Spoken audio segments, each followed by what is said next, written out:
And welcome to another episode of Race Talk Revolution with Lane and Eugene. Race Talk Revolution is where your voice matters. Our topic today is working together for change, why we need cross-racial alliances. And our speaker today is civil rights advocate and political strategist, Mr. Frank Baraff, Esquire. Now, as always, during our conversation, we ask that you please remain muted. Excuse me. When we get to the Q&A section, of course, we will instruct you how to raise your hand during that time. And then also during that time, we will invite you to activate your camera because we want to see your lovely faces when you are making your comment and or asking your question. Until then, we ask that you please, keep your mic muted. Now, because the conversation is so deep with the speakers that we've had, we are also asking you to limit your use of the chat. And I know that the chat can get pretty exciting. Some really good questions come through there. And also, we want to give our guests our undivided attention as much as possible. Now, we also want to invite and remind you that Race Talk Revolution is a loving, inclusive platform designed to strip away the false beliefs that keep us separated as a species, uncover the not so hidden truth that we all want the same things in life, and then to heal the wounds created by systemic racism. You see, Race Talk Revolution is a safe and brave space for people of all backgrounds to share our ideas and opinions and explore the nuances of systemic racism while together growing our capacity for effective anti-racist activism. The Race Talk Revolution community is committed to practicing radically inclusive love. And we say this every week. So what does that mean? Radically inclusive love means even if you do not understand or agree with what's being shared, we ask that you listen with respect, appreciation, and empathy. It is our commitment that every person be encouraged, heard, and appreciated because here on Race Talk Revolution with Lane and Eugene, every voice matters. And here's my beautiful co-host, the Reverend Lane Cobb. Good morning, good afternoon, Race Talk family. So great to see everybody. And we are so pleased today to have Mr. Frank Baraff, and I'm going to read his bio, and then we will hear some words from him. Frank Baraff is a political strategy and media consultant to leading public officials, governments, and public affairs organizations. Frank has more than 50 years of wide-ranging experience in governmental and political communications, strategy, and organizing. He has served as a pollster, campaign manager, communications director, spokesman, and media consultant. After serving for 10 years as press secretary to Manhattan Borough President Percy Sutton in 1978, Frank established the pioneer public affairs strategy and polling firm Baraff, Morris, Mercurio, together with Joseph Mercurio, Dick Morris, and Dick Dresner. In 1979, Frank created Franklin L. Baraff Communications. Baraff Communications has served as media consultant and strategist for the successful congressional or U.S. Senate candidacies of Charles Rangel, Charles Schumer, Geraldine Ferraro, John Lewis, Les Aspin, Warren Rudman, John Hall, Bella Abzug, Major Owens, Maurice Hinchey, John Larson, Robert Menendez, and many more. And boy, are those some heavy hitters, huh?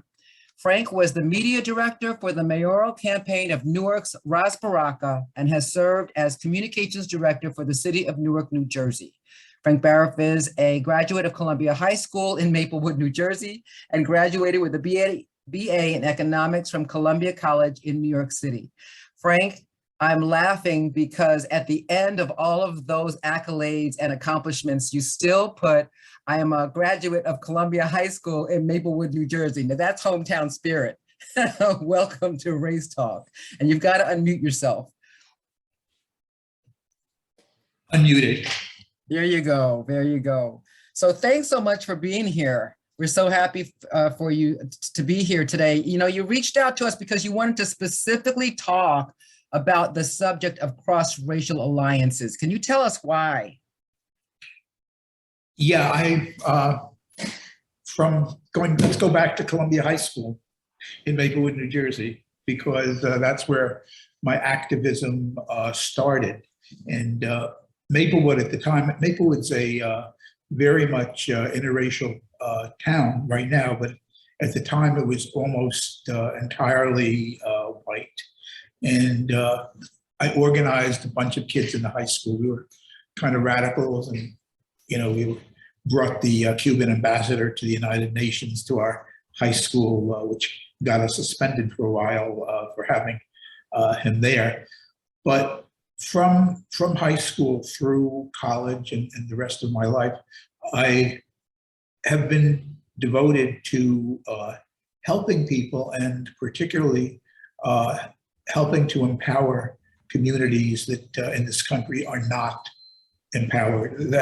That's been the basis of my work as a consultant, and it's been my mission. I'm one of those lucky people who back in high school had a sense of the direction that I wanted my life to take, and it's taken that direction, not precisely as I would have envisioned it as a high school student, but that's the way it's gone. So like at Columbia College, I immediately became active in the community around Columbia, which was a largely Black and at that time Puerto Rican community.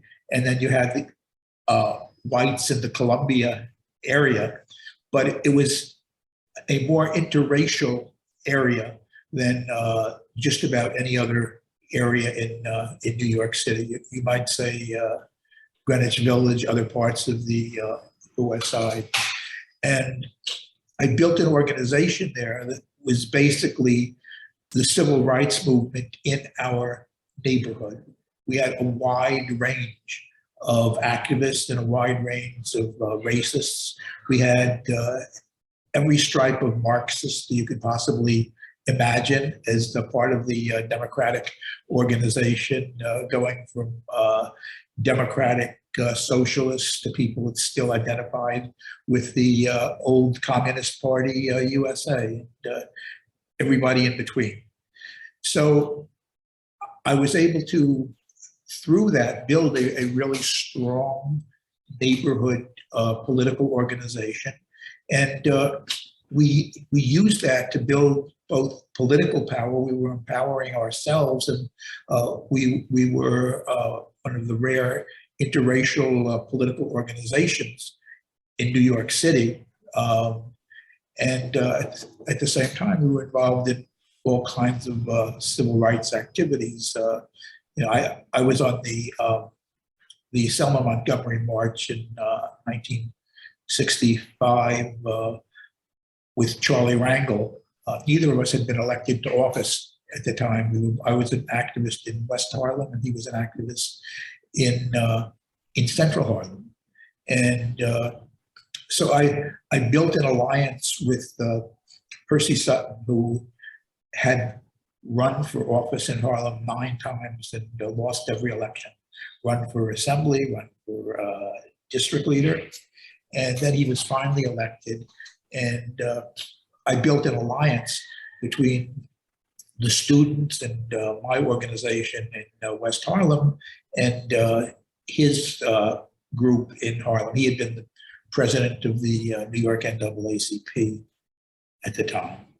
So he was a good mentor to me. After writing speeches as a volunteer for him for a few months, one day, just out of the blue, he asked me how would I like to be his communications director. He was Manhattan Borough president at the time.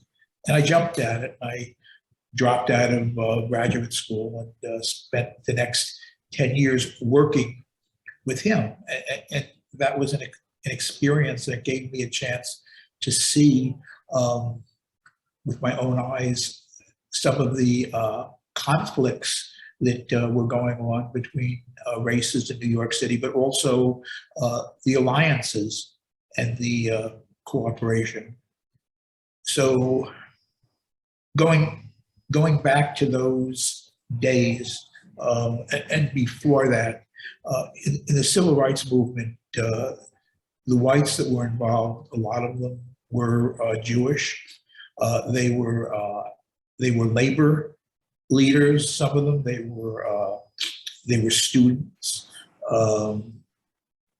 They were radicals. There were people, who were risking their lives going down to the South, participating in voter registration drives and sit-ins. And people worked cooperatively, strongly, and people we understood that, we were different races and different backgrounds, but among the people that were the leaders and activists in the movement, you didn't have much of that. I sat in on 2 meetings with Dr. King when he came to New York, and the people who were in the room were mostly Jewish labor leaders, and that was an important part of his base. And so you had that. I don't want to go back into the history because I wasn't alive, but if you look, since the turn of the century, Blacks and Jews were allied together in a common movement, in a common cause. I think a small part of it, I don't know how large, for me, it was significant, was, while I come from a Jewish background, the one holiday that I identify with is Passover, which celebrates the freedom of the Jews from slavery in Egypt, and many slaves identified with that moment, with the Passover, and we every year in a Passover service are supposed to envision ourselves as if we personally were slaves who came out to freedom, and to think about how we can liberate to other people. I won't say that was a major part of my background, but it was something that struck me as being important. And actually, in those days, there were freedom seders, the Passover celebration, where people of all races in the civil rights movement came together to celebrate that holiday. So Frank, if I could, let me just stop you there. So, and thank you for that local history and your background. So yes, the partnership between Jewish Americans and African Americans during the civil rights era is definitely legendary. And we could not have done it without each other. I don't think that the history would not have, we might not have been as successful. And the alliance has dissolved in many respects. And so do you have some kind of a historical analysis for why that happened? There are a number of things that occur to me. First of all, there are natural conflicts that arose from, number one, you have especially in those days, in Black communities, you had the shopkeepers and the businesses there were white and primarily Jewish in the Black neighborhoods around the country, and people felt exploited by paying higher prices for stores in the neighborhoods, how they were treated. So that was a piece of it. In New York City, a conflict developed around in the late 1960s. Black community wanted to have control of the schools. They wanted to have elected school boards, and they wanted the school boards to have power. And their strongest foe in that fight was the teachers union. And the teachers union was basically led by Jewish democratic socialists. And you would think that this would be a very, very progressive group. But the teachers in the schools, largely Jewish and Italian, you didn't have any African-American teachers at that point, were afraid. They were against it. So things got pretty rough and pretty violent. You had a mayor at the time, John Lindsay, a progressive Republican, who sided with the African-American community, fighting for that. And then you had Democrats in areas of New York who fought against that tooth and nail in the legislature because their constituents didn't want to see that happen. So there are points of conflict all the way along. You had the increased militancy in the civil rights movement, the people who were talking about Black power, and that talk scared a lot of people in the Jewish community, and some of the African-American activists started looking around at the civil rights movement and saying, you know, this should be ours. This is our movement. We really don't need these people, and these are part of the people that are exploiting us. So you had that going on at the same time as well. And you've had other things over the years. Today, the Israel-Palestinian conflict spills over into how the races view each other here. The Palestinians, by many in the African-American community, are viewed, I think rightfully so, as being exploited, as being put down, and at the same time, and the Jews in Israel, a lot of them basically are, you know, they take the Palestinian territory. At the same time, within Israel and here, there are Jewish organizations that see what's going on and have a bond with the Palestinians and want to see them get the power, the liberation that they're entitled to as human beings. So you have positive and negative things going on at the same time. At the higher levels of leadership politically, you have not had that conflict is a major thing. That Percy Sutton, who I worked for, had very, very strong ties to the Jewish community. And David Dinkins, who I also worked for, you would more often than not find them at a meeting of a Jewish organization on any night. They were strong leaders in the African-American community, but they also knew how to build bridges. At the same time, at that higher level, you had organizations you had churches, you had organizations where Blacks and Jews worked together on all kinds of common issues, not just issues of civil rights. And at the same time, you had also these same tensions and same conflicts going on. So it's never been a totally black and white kind of issue. And the important thing here, in my opinion, is people need to talk and people need to want to connect, to understand each other. And the most powerful way that happens is when people find common cause, the building of movements, social, political, where people work together, I think is what grows cohesion between communities. And that's something that's still going on today. I don't feel that it's going on as much as in the past. And a lot of the racism, white racism, which has been kind of hidden and not expressed, people were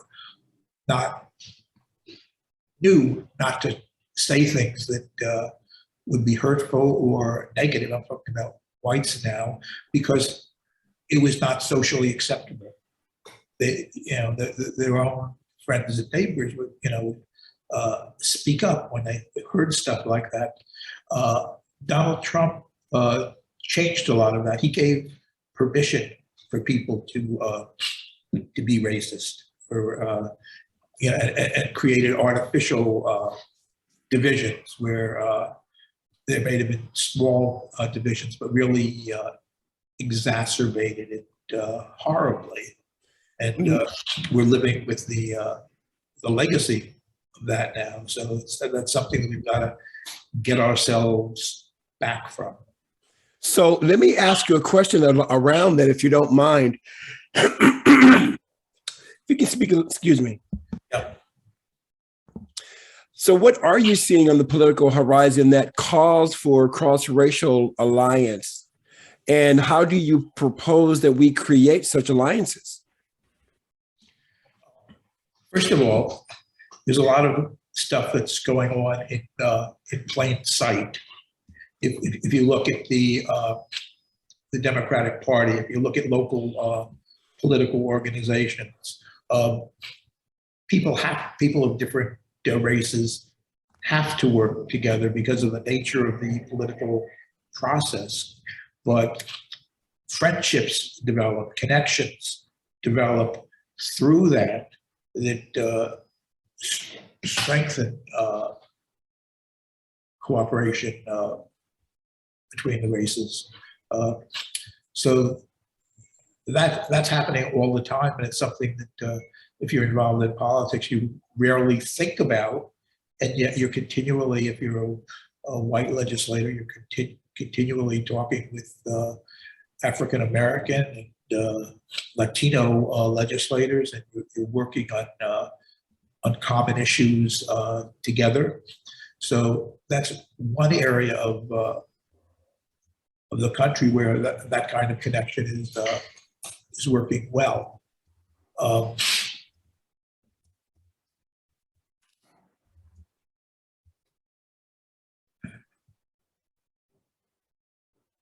Frank, why are these so important, right? Because we absolutely know that, one of the things we say here in Race Talk is it's going to take all of us, right? All of us working together to create a world that works for everybody. And clearly we have seen this evidence for this. And so often we allow ourselves to be separated by the things that we see are different about each other, or that we don't agree around, or, a lot of the civility, the ability to have a civil conversation has been lost so much. So, as someone who has built a career around helping liberal Democrats and people of color get elected to public office, right?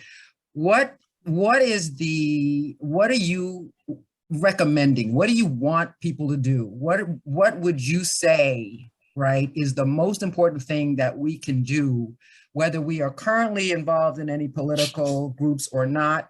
How do people get involved? How do we come together? And what is it that we should be looking at, right? Instead of what's different about each other, what should we be looking at that's going to help us come together and get some work done? I would start with the principle of think globally but act locally. It's important, I think, ultimately for people to see themselves as citizens of the world, as to actually feel a connection between other human beings in all parts of the world, and to recognize that we are the same. And it's interesting that was an evolution in African American leadership between seeing the local struggle in this country and in the various communities and the world, a consciousness of what's going on in Africa, connections being made, and feeling the commonality there. I think if you're looking at what to do, I would have to say, get involved in organizations and causes in your community where you can make a difference and where you're working with people of different races. Seek out causes, seek out organizations that are like that already. They may not have an agenda of racial unity. They may have an agenda of making sure that the parks in our neighborhood are clean and decent for our children, or that the kids in school are receiving the best education that can possibly be achieved, or that the political leaders that are elected are people that are really decent and focused on their community and the needs of people, rather than grabbing the next rung on the ladder, or figuring out all the ways that they could make money out of the political positions. There's an awful lot of good stuff going on all the time.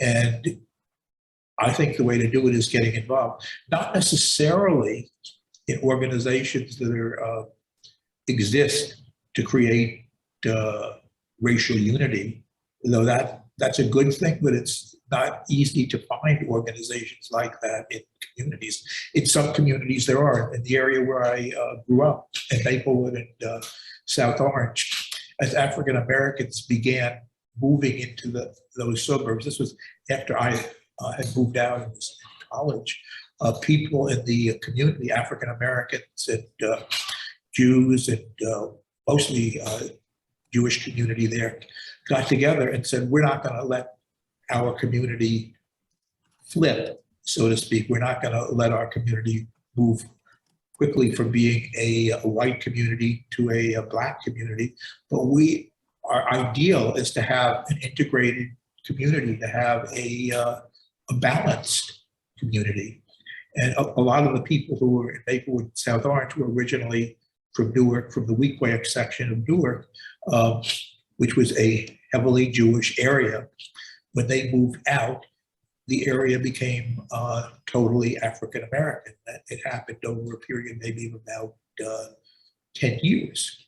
Well, people in Maplewood and South Orange, people who were civic activists, didn't want that to happen there. They consciously worked on developing a multiracial community. And Maplewood now is, it's a very attractive, exciting place, culturally, educationally. Ditto for Montclair, New Jersey, which went through some of the same things. And in New York, forget the names of the communities. Some of the communities on the Nassau-Queens border, people got together to try to do the same thing. So that is important.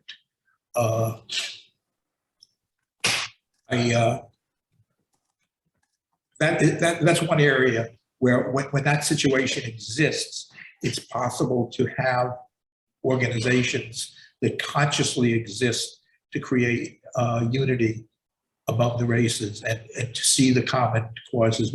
What 15 years ago or 20 years ago was an attempt to keep the community integrated, that part of it has been quite successful. So the same people, the same activists who are focused on that are focused on a wide range of other issues, but still working together.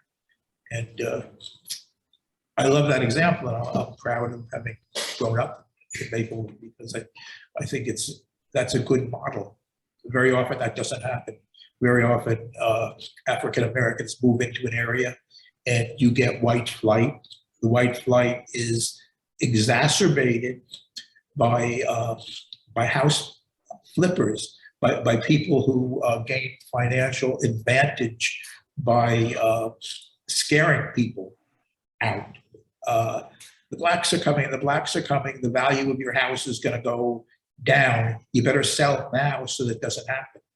and people sell, and then African Americans come in and end up paying higher rent and higher costs for the houses, and the money goes into the pockets of the exploiters of the property flippers. Yeah, you know, Frank, it's amazing to me that that is still happening after all these years. Like, it's amazing to me that that is still the tactic, and it's still, I'm sorry, I'm trying not to curse. It still works. It still works. Well, okay, so let me hold on a second. We're going to open the floor. I'm going to let Eugene open the floor for Q&A. We got some instructions, and then we're going to let you have conversation with the folks, okay? Because I know you wanted that. Yeah, thank you.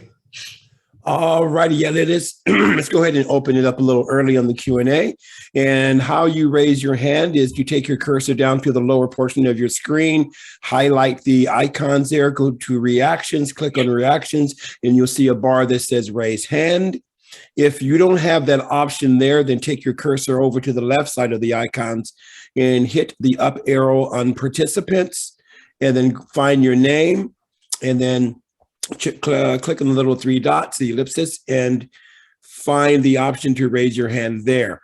Also, I just want to remind everyone, when you're asking your questions, there are some good comments and questions going on in the chat. Please raise your hand. And also, when it's your time to ask your question and make your comment, please keep it under a minute, if at all possible. A minute's a long time. All right. And let me say before we do that, yeah, it works for no one. I should have said it's effective for division, for dividing us, and it actually works for no one. So let me just qualify my comment. Okay, back to you. You were talking about what's happening. Yeah, the housing tactics. All right. Go for it, Eugene. I add just one thing to that that's very much on my mind, and it's sort of an outgrowth of that. But in Newark this morning, before I came on this program, we had a news conference at City Hall, and the news conference was about research that Rutgers has just conducted that points out that corporate interests are buying up owner-occupied homes in Newark on a massive scale. Like, over the last few years, almost half of the home sales in Newark were from these groups. Now, some of these groups are Jewish. That exacerbates the problem. The signs are put on telephone poles. People receive calls all hours of the day and night. People knock on the door offering cash to sell your house. What's happening there is a little bit different. The people who are buying up the houses are buying them to rent, and to rent them at higher rents than they've been able to do it before, because New York and lots of areas, the rents have gotten so high that rents in Newark are attractive, and even so, rents that are lower than what you would get in Hoboken or in Brooklyn attract people here. So you're getting whites now coming in, and the process of scaring people out, it's the same process in many ways, and there are people who are doing this because they can make an enormous amount of money by doing it. But it exacerbates racial problems, and ultimately going to you're talking about the classic gentrification pattern that's happening. That is definitely causing a lot of resentment in communities of color, as well it should. Let's get some of these questions in. Yeah, sorry. I'm sorry I hijacked the mic again. I'm sorry, Eugene. Michelle, and then Cody. You're on mute.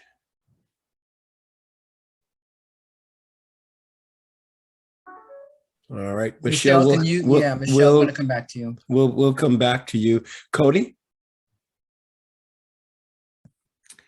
Yes, I wrote this in the chat, and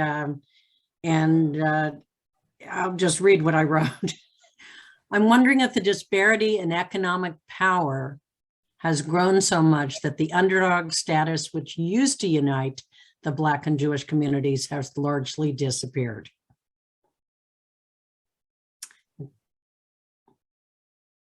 Can you comment on that, please? Repeat that. Let me think about that for a minute.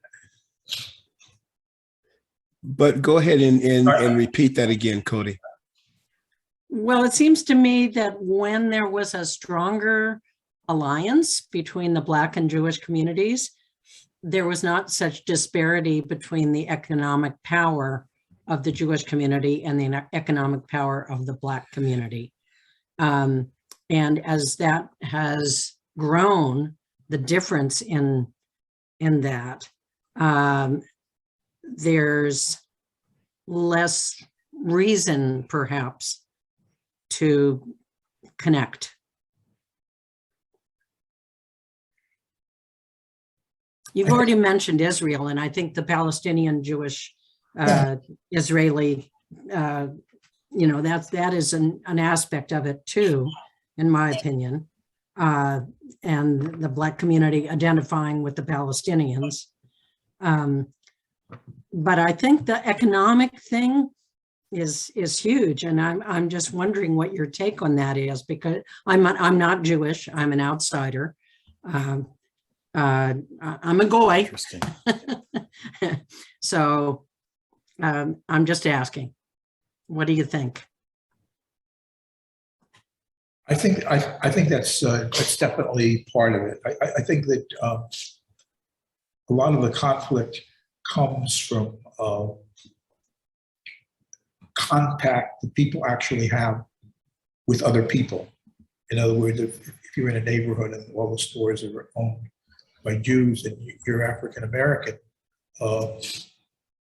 you develop an enmity, particularly if you're not being treated with respect.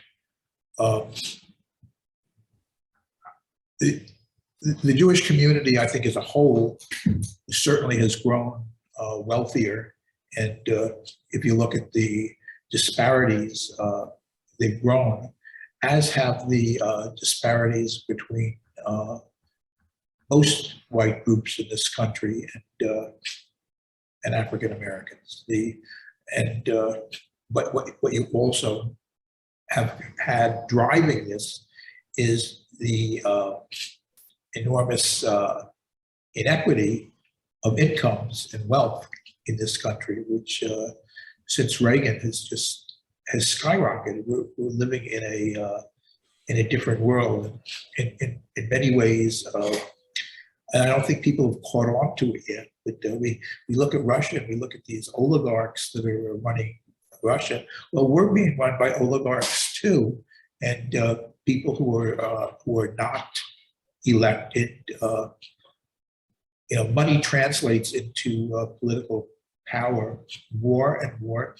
Less so than when I first started out in politics, because political communication was much more a grassroots kind of thing.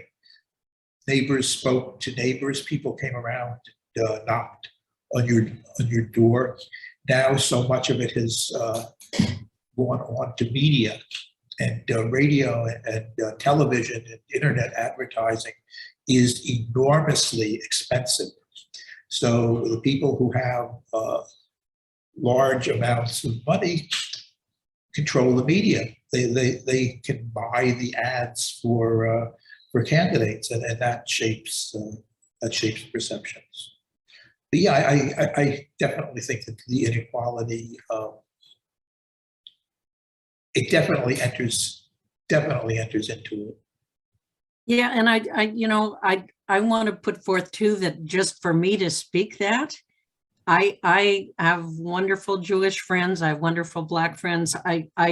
It's very it takes a lot to be able to put that out there, because I don't want to be anti-Semitic, nor do I want to be anti-Black, and so it's I just wanted to acknowledge that. I mean, I think that maybe more of the people here would speak if they didn't feel that they were disparaging somebody or other. So I just wanted to throw that out there too. And thank you for your response. I want to say also Thank thank you for asking the question, because that's not something that I've given a lot of thought to. but it's something that strikes me as true and that I want to think about more. So thank you for raising the question. Thank you very much. All right, we got it all worked out. Michelle, and then Hi, Terry, thank and then you. Tina. Yeah, thank you, everybody. How's everyone doing? You know, it always confuses me. It's a statement than a question. With Judaism and race, they're not the same, you know, and we speak of it that way. We say, you know, white people, and then we say Jewish people. And it's very convoluted because Jewish people can come under this disguise of white supremacists because of the nature of the race. Yes, there are Black Jews and Egyptian Jews. There's many forms of it we're talking about here right now. But I was on last night, Greenberg work session, and members of the Jewish community want to have a co-op, and they only want the people to be in there that go to their synagogue and practice their faith. That's very segregating, right? And then also in a community of in Greenberg, where people are buying up property, Parkway Homes, Parkway Gardens, and making them into rooms, and you know, having people rent rooms out there, and understanding that some of the purchasers, people that are buying the property, are Jewish. But you know, again, for me, I would like to understand how we distinguish that when we are having one conversation, and how do we say white and Jewish and Black in the same thing, because it's not for me. Can you help me understand how that works? Because I don't understand that. I understand what you were saying. I'm not sure I understand the question. The question for me is, Judaism is a religion. Racism is about race. And yes, there is a difference between, as we spoke about during the civil rights movement, with Jewish people and African Americans coming together. But also in your conversation that you were just having, you would say white people and you would say Jewish people. And I'm not understanding if they're one and the same or if they're separate. Well, in this country, Jews identify as being white for the most part. If you look around the world, you'll see that there are many dark-skinned Jews. If you look at in Israel, the migration of Jews from northern Africa to Israel, if you walk around the streets in Israel, you'll see an awful lot of people who you wouldn't say these are whites. And interestingly, those people tend to be the most conservative politically in Israel, and the most afraid. Judaism is a religion, but it's also a nationality. Jews identify not just from their religion, but from their culture gives them an identity. Their history gives them an identity. And I would dare say that there are probably more Jews in this country who are non-religious, who are not non-practicing. Yet the differences between that arise between Jews and Blacks don't come out of the religion particularly. Now, again, the Jewish community is not monolithic. What you do have in neighborhoods in Newark and around Brooklyn and so on is the Hasidic Jews, the more traditional Jews, those that wear black garbs and black hats. Many of the people who are involved in the kind of real estate transactions that I've been discussing earlier are such. And so when they walk through a neighborhood in Newark and they're trying to buy people's homes, it's very clear, very easy to identify them as being Jewish. where you could also have Jewish real estate people who are exploiting and who are buying up property, but they don't have that visual identity of being Jewish. I don't know if I answered your question, but dig deeper. Thank you. Thank you. I see your chat tomorrow, but I want to keep going in the line that I have here. So because you are right after Tina and before Tina is Terry. So we have Terry, Tina, and then Tamar. Yes. Hi. Can you hear me? Yes. Great. Yeah, I'm not sure that how we ended up restricting this this session, mainly talking about the relation of Judaism to racism, but I just wanted to clear up a couple of points. I myself am Jewish. I am a Reform Jew, and I just want to make it clear that Judaism is not monolithic. As our speaker has alluded to, there are many forms of Judaism. There is what he called the traditional, that is Orthodox. There's even ultra-Orthodox. There's conservative. There's conservadox. There's Reform. There's Reconstructionist. I mean, there are many branches of Judaism, and there are people who are, as he mentioned, who are culturally Jewish, but who may not attend services on any regular basis. So you really can't, there isn't any kind of stereotype that makes any kind of sense talking about. And also, I mean, if you look at the Torah, which is our name for the Bible, there are many verses that refer to welcoming the stranger and leaving 1/10 of the fields unreaped, so that the stranger or someone who is in need can have food. So there is a very strong tradition in our faith of social justice. So I just wanted to point that out. Also, I wanted to make the point that there are several organizations right now. There are now I'm losing the name.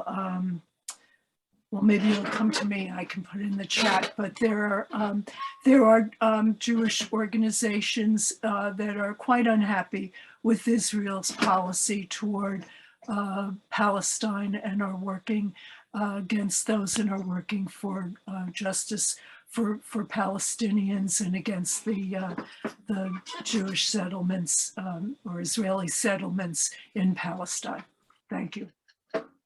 In Washington, there's a strong pro-Israel Jewish lobby, but there's also a weaker but fairly strong yes, Jewish forces.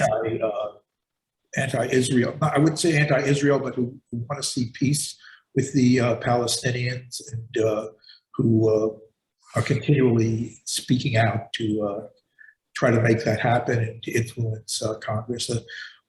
Most of the money is on the other side, but there are wealthy Jewish donors that also believe in elevating the Palestinian people, empowering the Palestinian people. Yeah, Tamar just put the organization I was thinking of in the chat, Jewish Voice for Peace. So what I want to do at this point is to bring us back to the topic of the day, which is working together for change and why we need cross-racial alliances. So if we can, I want us to come back because the conversation that we're having is really good because it is speaking to getting to the cross-racial alliances where we are really, wanting to work together to create a world that works for everybody. So if we can steer the conversation back to that, I would be really happy. I would just say that, to my view, building organizations where people have a common cause and a common goal. And it's not, the goal itself is not necessarily coming together as a people racially. The goal can be a wide variety of things that make life better for people, that fight injustice. And the kind of alliance that you're talking about grows organically from that. You know, I can think back to my youth at the anti-Vietnam War movement, for example. You had people of all races working together, and they weren't thinking about, we're building racial unity, yet in the process of that, they were. In the labor movement, where you had Jews and Blacks working together, again, they weren't saying to themselves, we are going to create a world of racial unity. They were saying, we are going to fight against the inequity of having businesses control our lives and our interests. We want to empower ourselves, but not consciously working toward unity. I think that kind of thing is more powerful than people coming together and saying, we want to build a world of unity, of racial unity. I think that comes out in finding what the common causes are and fighting shoulder to shoulder for those causes. I think the subtext of that is unity, but it's not necessarily what you're overtly fighting for. And in the process of that, you're discovering that people who look different than you, who have cultures different from yours, you have a connection to them. You have something in common. You're working together, and you're building relationships. You're building connections that way. I've seen very few organizations that have been created specifically around unity that have grown, that have developed power, that have excited, involved people because of that issue. Yet it's so powerful when that happens, and it can happen when people come together and fight for their needs. That's my view of it. Whether it's in politics, because I see it happen all the time in politics, or whether it's happening in the civic life of neighborhoods or cities. Thank you. Tina. Thank you. You have many years of experience working in creating change and alliances, and I'm a relative newbie. I came more politically active out, in 2016 in the indivisible model, and I'm sure you have just, I'm just curious from your experience, what, if anything, can you say is effective to make change work when you feel like the deck is stacked against you, which is how it's feeling right now with voter suppression laws and now the Supreme Court going against the will of a majority of people. So what do you find works or, helps people make inroads when that feels like the powers that be are holding things down? All I can say is don't give up. Keep your eye on the prize. Keep your eye on what needs to be done. And the indivisible, for example, those groups have been active and have actually created change in government and in politics.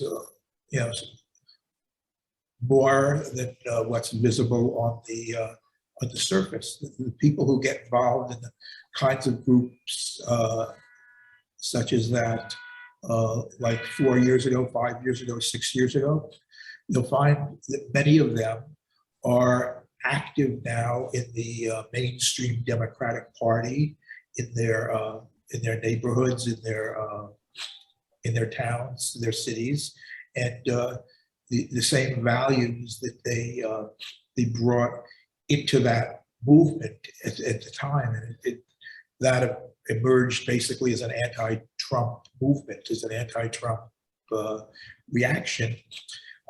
Those people are now changing the Democratic Party.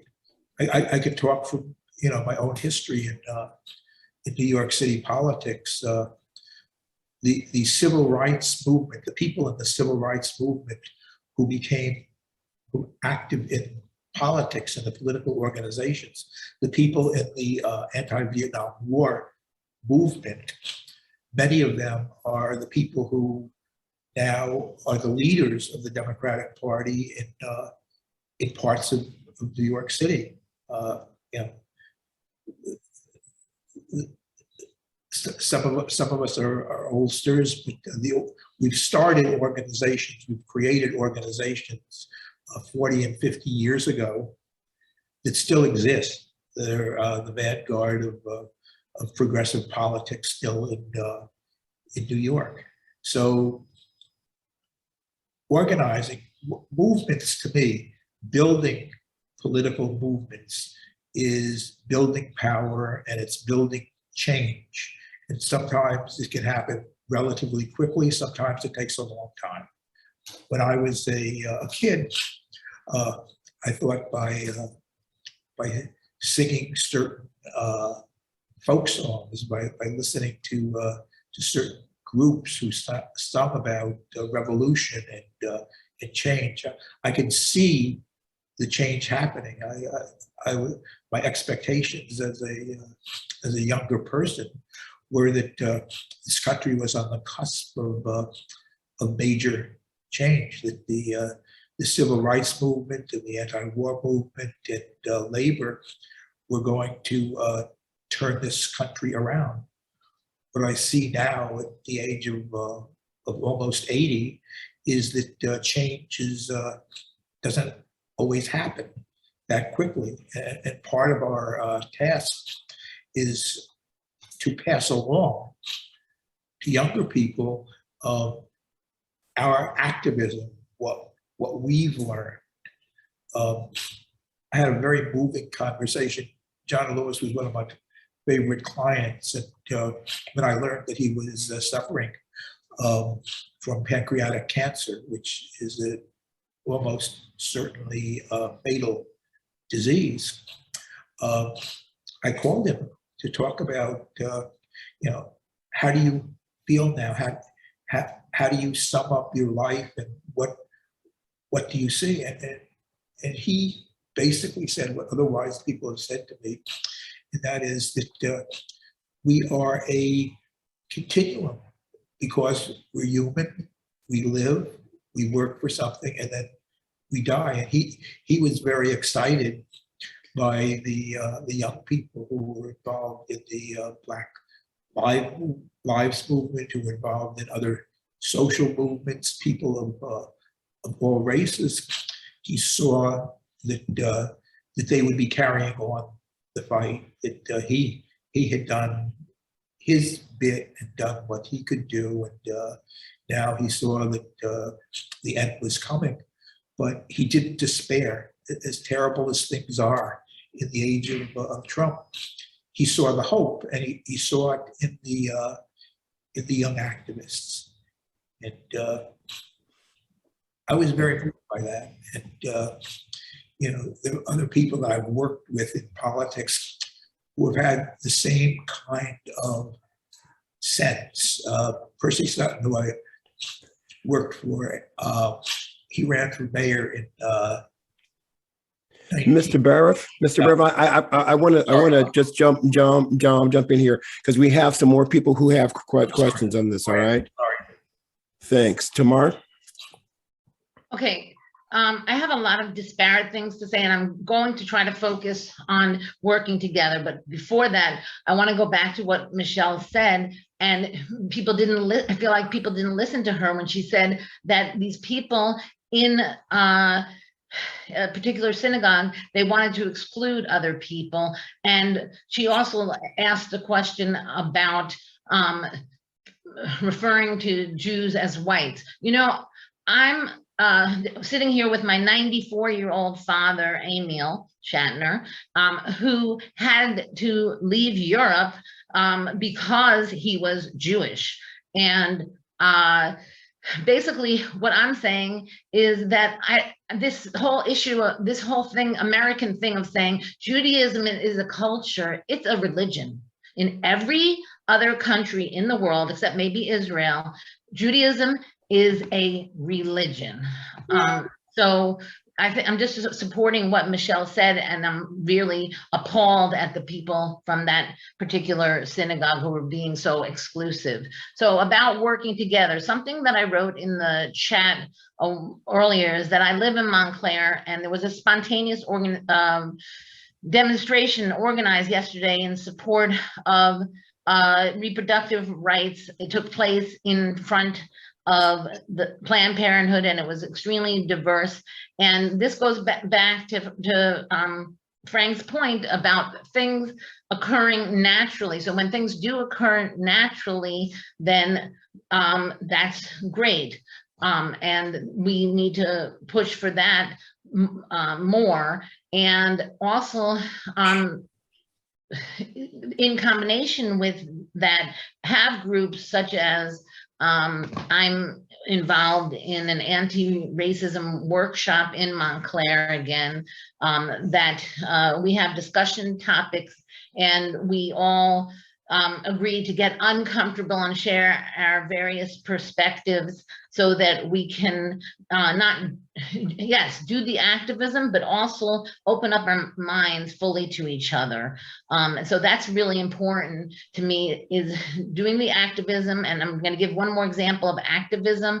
Is my daughter in Brooklyn is very active in BED, which is they're working against people who are being evicted now. So that means going to court with people who are being evicted, giving them any kind of support they need. And that's a naturally BED, these people working against eviction in Brooklyn, it's a naturally occurring diverse group of people, young people who are doing that. So again, education, listening to each other and respecting each other, and really listening to each other. Just like I've tried to listen to each person's perspective today, but I felt like I had to go back to Michelle because I didn't feel like people really listened to her. So I tried to tie that together, and I'll be quiet now. Did you want to say something, Dad?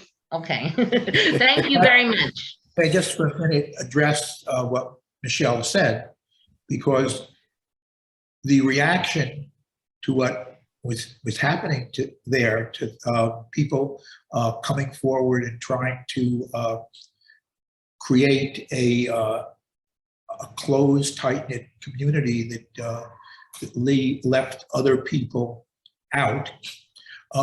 That's a perfect example of how you can organize to stop that. They probably came to that meeting, whatever, and they had very strong voices, and they were talking and expressing their point of view.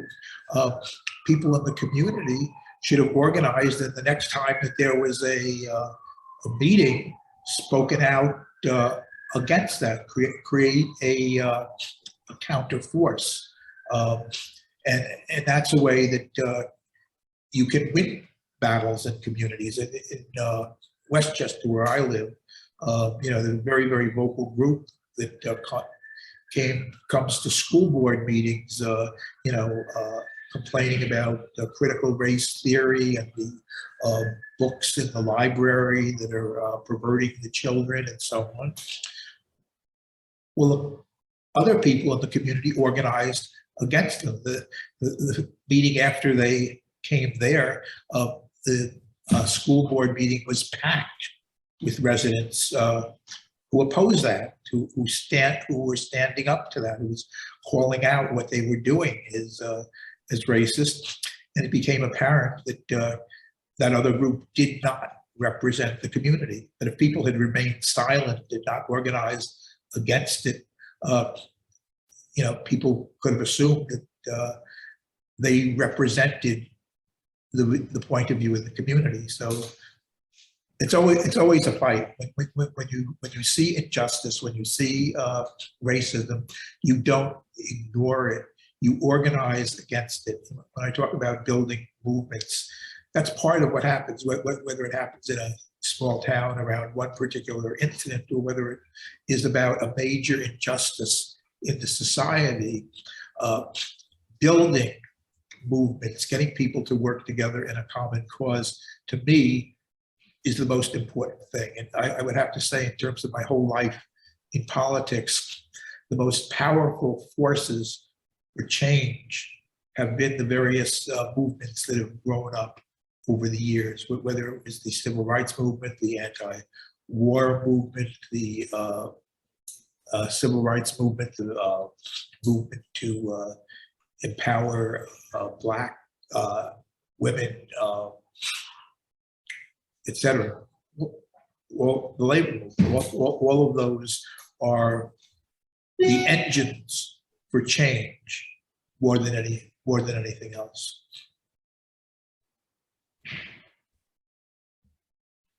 Thank you. We have Madeline and then Joe.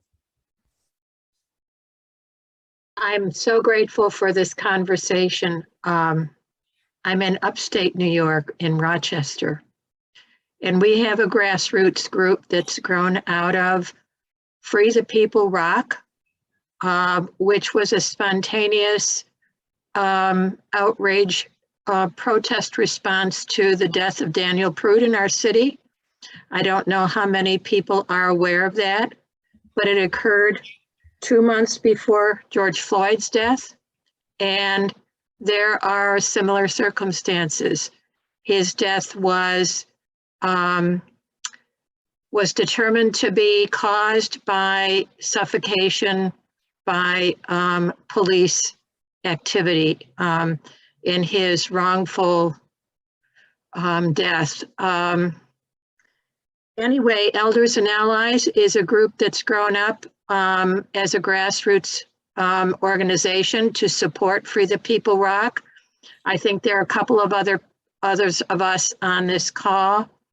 And it's been very important to me as someone who has lived a life of personal witness like Frank. I'm almost 80, but finding my public voice to be part of a group that is multiracial and multi-religious, not only Jews and Blacks, but Buddhists and Quakers and so many others of different backgrounds. And I resonate with Frank's message of building connections and building relationships. One of the activities that has mattered a lot to me, and I think to others in our group, is committing ourselves to meeting one-on-one with others in the group and learning more about each other. And that's been very powerful in our attempt to build relationships. In my old age, I'll just say this and then stop. I've joined several different groups, and it's clear to me that there's a difference between them. And someone articulated for me what I was experiencing, and it was a difference between committees and communities. Committees that have a task focus and communities that focus on learning with, from, and about each other. So we're a small group. We've read one book together. We've learned a lot more about each other that way. The book we read is called Policing Black Bodies by Earl Smith and Angela Hattery. And one of the organizers of our group used that as her capstone project to complete her degree finally in her later life at a traditionally Black college that she started at and never finished. And it's another way we've learned about each other. Thank you for listening. Thank you. Thank you, Madeline. Joe? Thank you, Eugene and Lane. And thank you, Frank, for joining us today and providing us with another great topic for discussion. I wanted to talk because I wanted to support your comments about an appropriate pushback to the town of Greenburgh and to point out the issues that are problematic with one group like the Jewish community pressing for a certain cause that protects only them. And the other part of the story, and I'm acquainted with Michelle. Those concerns were brought to the White Plains Greenburgh branch of the NAACP, and we're currently in the process of evaluating those concerns. And at present, we're doing exactly what you just suggested. It's remarkable that just what you recommended is what we're contemplating, because the town of Greenburgh, unfortunately, has a pattern of listening to ethnic groups, separate ethnic groups, and carving out responses for each of their petitions. And what the NAACP branch would like to do is to point out to the town of Greenburgh, this is not an equitable way of doing it. Every group should not have to come up and beg for the same protection as the last group and the group before them. We're proposing that we consider having the town of Greenburgh create a work team and do just what you said, build connections, have all of these different groups, the NAACP for Blacks, whatever organization represents the Jewish community. I'm sure the Asian community might have a similar organization, but to bring everyone together and have everyone sit together and talk to the village of Greenburgh and come up with a common array of protections and equitable tools to make sure everyone is protected in the same way that there's no discrimination, that one group doesn't get another layer of police data report out just for their ethnic group. Everyone that's oppressed should have the same equal protection, and point this out to the town of Greenburgh. So I apologize, Eugene, for creeping over my minute, but I did think it was important to share with the group that Frank is, to me, right on the mark, and the local NAACP branch is moving in exactly that direction. So thank you, Frank, for Thank your you. insights. I'm glad to hear about that. And the model that you're discussing here is precisely how you build a local movement and how you create change. And believe me, once you come out there with a group of people and they see that the community is organizing, they will fall in line behind you.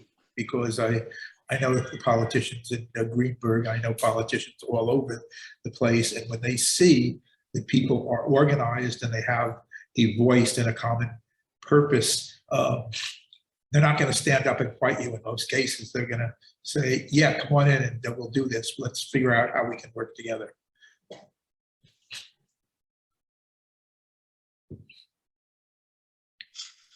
Thank you. Thank you, Joe. Thank you, Frank. And I want to just dovetail on something that Lane put in the chat. But I want to start it off by saying that healing, and this is, I love what Lane says with this, healing happens in community, and community happens in conversation.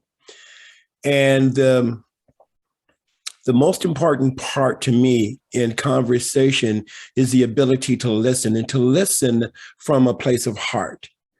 Again, one of the things that we say here on Race Talk Revolution is that, you know, it's important for us to continue to create a brave and safe space for us to talk about this stuff, right? And we are really committed to practicing radically inclusive love.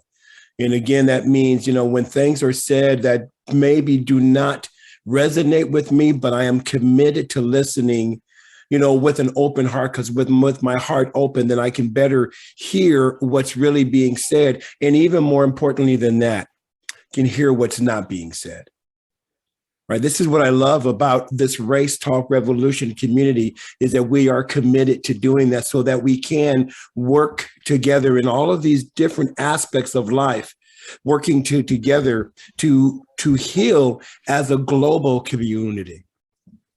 Yeah, that's what I want to say. Kim, thank you so much for saying that. Listening for understanding. Right.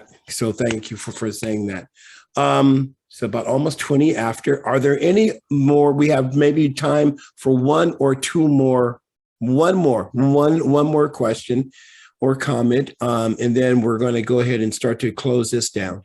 Eugene, I wonder if we want to, I think it was Joyce Harmon put a wonderful, some information in the chat. I'm wondering if you would want to share that. Go ahead. Thank you. Thank you so much. And I was thanking Eugene for bringing the conversation back to the topic, where it seemed as if there became a focus on the tiny minority of Jews who are in an explicitly oppressive role. And I'm in Western New York, and I'm in the same group that Madeline Schmidt is, who spoke previously. But so we don't have the same kind of perspective that you in New York City have about these interactions. But it seemed that there was this focus on somehow on how oppressive Jews are to Blacks.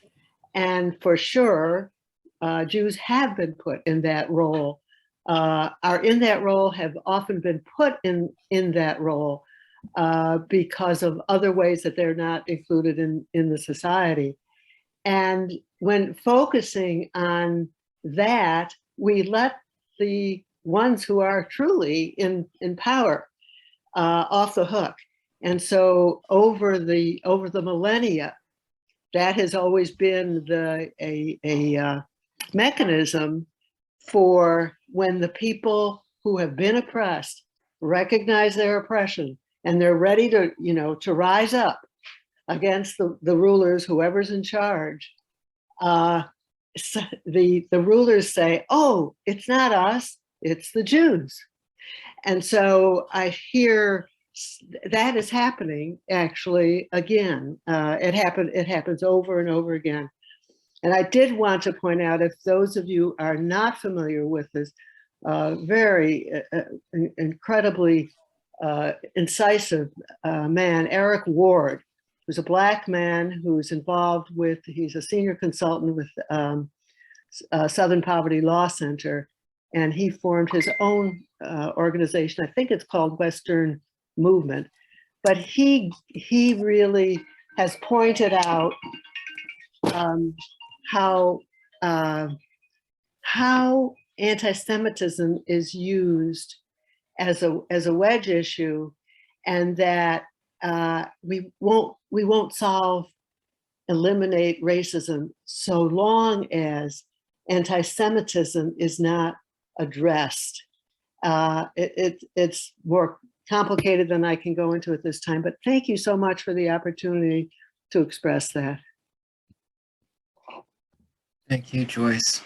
Thank you very much. Thank you, everyone, for this conversation. One of the things that has been brewing for me in the conversation also is that cross-racial alliances clearly are not limited to white Black or Jewish, Black. We have, now Asian hate and Pan-African. So we have, Pan-Asian groups speaking out. So we have all these opportunities to be with our fellow human beings in ways that maybe not feel natural, certainly not comfortable, but clearly when you stop kind of worrying about what the differences are, as Frank said, coming together around common issues, There is so much potential in terms of, in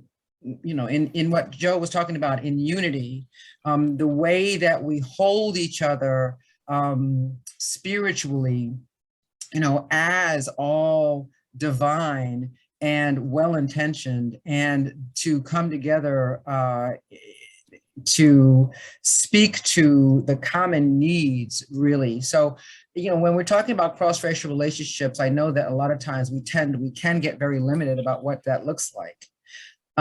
So thank you, Frank, for kind of saying, we can work for child welfare, we can work for, health care for all, we can work for free education, so many things that we can come together around that actually are issues that will ultimately help all of us who live in this country. And then also for your invitation to act locally and think globally, because we are all connected.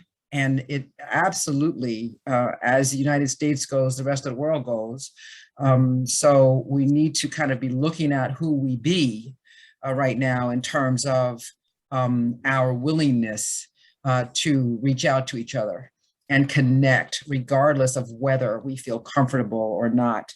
Joe Majak is here every week, and Joe is a member of the NAACP, the Greenberg White Plains branch, and just kind of loving that there are white people or people who are not of African descent who aren't sure whether or not they could join traditionally Black organizations. And it's like, yeah, no, reach out, right? Because it occurs for me that why we need cross-racial alliances is exactly what Joyce was saying, because white supremacy and systemic racism relies on the fact that we are not going to work together, that we will always call each other out instead of calling each other in.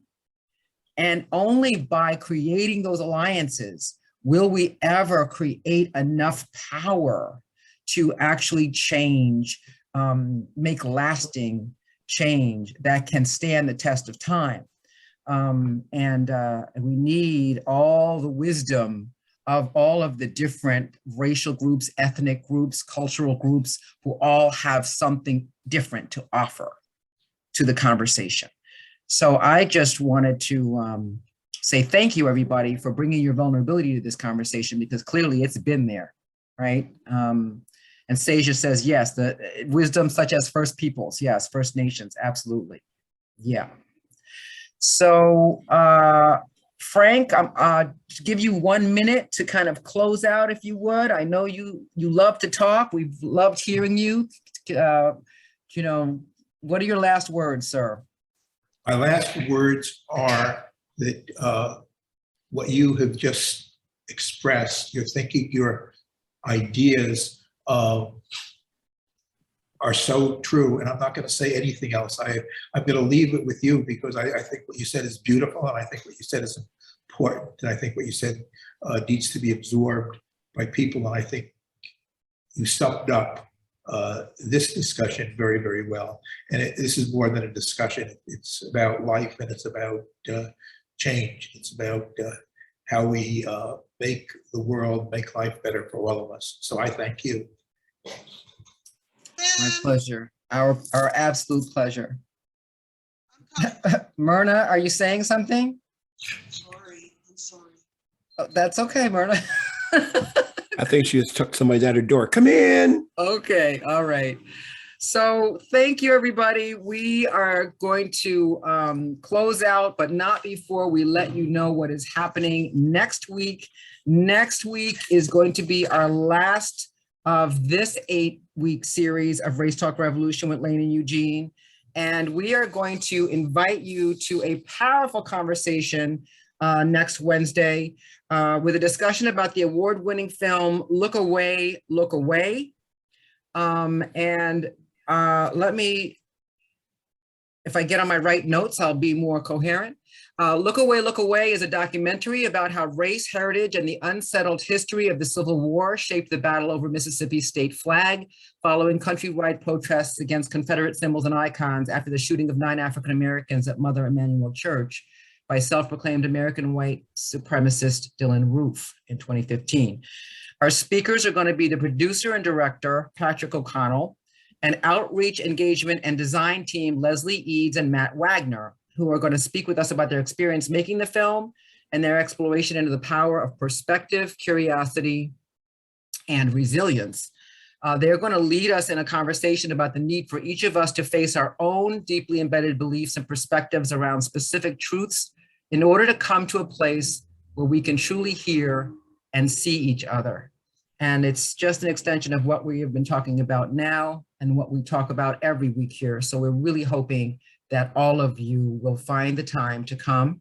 I'm going to place the link to view the film in the chat. It is available to watch until Wednesday, May 11th at 6 p.m. Central Time. Got it. The link also includes a link to the discussion guide and a link to donate to Race Talk Revolution. So we invite you to share it with your networks. I am going to warn you that this film is difficult to watch. So we recommend that you practice self-care and compassion for yourself as you do that, if you choose to do that. In addition to providing some valuable background information, the discussion guide actually includes some suggestions for self-care. So we invite you to read that in preparation for our discussion next week, if possible. And let me go ahead and put that in the chat, and I'm going to turn that back over. I put the link in. Oh, thank you, Eugene. You're welcome. Oh, you just turned it back over to me, didn't you? I did. Good. Surprise. So our next workshop, What's Ours to Do, is coming up on Saturday, May the 21st from 12 to 6 Eastern Standard Time. It's a great place for people to start, for us to start, if you want to gain some tools to move beyond the discomfort of talking about race and engage people in conversation about race and racism with the intention of wanting to heal that. You can register by going to the events page on our website, which is www.racetalkrevolution.com. Again, that's www.racetalkrevolution.com/events. The cost is $99, and we are capping the registration at 22 people. Lastly, if you have topics or speakers that you would like us to feature, please contact us at info@racetalkrevolution.com. info@racetalkrevolution.com. Because as we like to say, and as you know, here on the Race Talk Revolution with Lane and Eugene, your voice matters. Franklin Baraff, Esquire, thank you so much for this wonderful conversation. Keep up the good work. Folks, don't forget, please keep reaching out, connecting to, talking to, getting into relationship with people who don't live like you or look like you, because therein lies the power and the secret to our divine goodness. And that's all. Take care, everybody. We love you. Thanks, everyone. Thank you.